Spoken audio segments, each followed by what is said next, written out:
Hey y'all, so this is part 2 of my journey that I took today on my trip, coming from Helen and just making a stop on my way back, and just taking back ownership of the places that make me happy. So my happy places, I call them. And a lot of them are nature-based because I like being outside.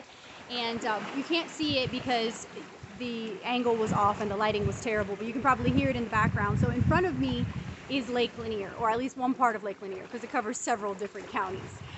This particular happy place carries a little bit more weight in my life and in my memories. I've been here several times, anytime that I was going through anxiety or just really needing a place to think, I would come here. And it was a little closer to my job, so I came here a little bit more frequently, whereas Helen is like an hour and a half from where I live. So it was extremely hard to come here. I haven't been here in several months, and obviously, just like Helen, I shared this place with others. And I'm not gonna lie, being here brings back a lot of nostalgia. It brings back a lot of pain, and I am extremely brave. And I'm proud of myself, even if no one else is, even if no one else understands why I needed to do this.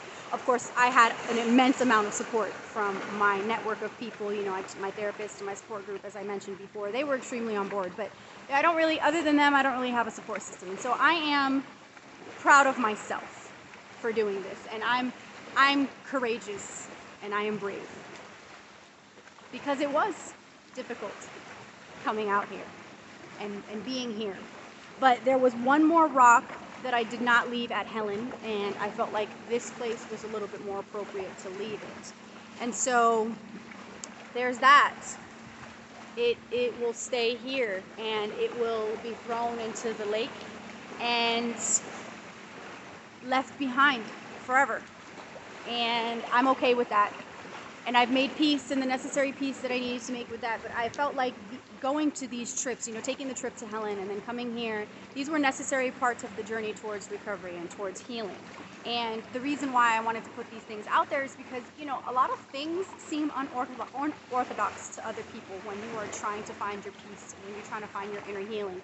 And sometimes you're going to have to step out of the box. Sometimes you're going to have to step out of the norm and your comfort, and even maybe be judged for it or maybe be rejected for it. At the end of the day, you need to have self-worth and self-approval. And the only way that you're going to get that is by taking steps to be courageous in your walk and in your fight for life. I am courageous.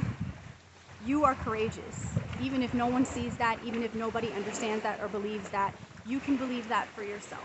Just like I'm believing it for myself and doing what I need to do to get it done. So I'm grateful that you guys were able to tune in and be a part of this with me. Take your steps and do what you need to do on your own journey to recovery and to inner healing. Sometimes it's not going to make sense, but that's okay. Sometimes it's going to hurt, and that's okay. Obviously, making sure that you're in a good mental space to do it. I felt like even though I was having difficulty, I did not have any anxiety, I did not have any PTSD flashbacks or episodes. I am perfectly at peace right now. And I am a beacon of positive energy, and this was the time and this was the moment that I needed to do this, and I needed to move on in my life and move forward to whatever the future has for me, because now I'm an unstoppable force, because I figured out how to love myself, and I figured out how to accept myself, and I figured out that I'm pretty amazing. Yeah, we all have our faults and we all go through things, and people are going to talk about you and say a bunch of things that are not true. They're going to get together and they're going to have, their time to bash you. And that is something that they do to not look within themselves and say, oh yeah, this is what I did, and this is how this happened, and this is the truth about what really happened.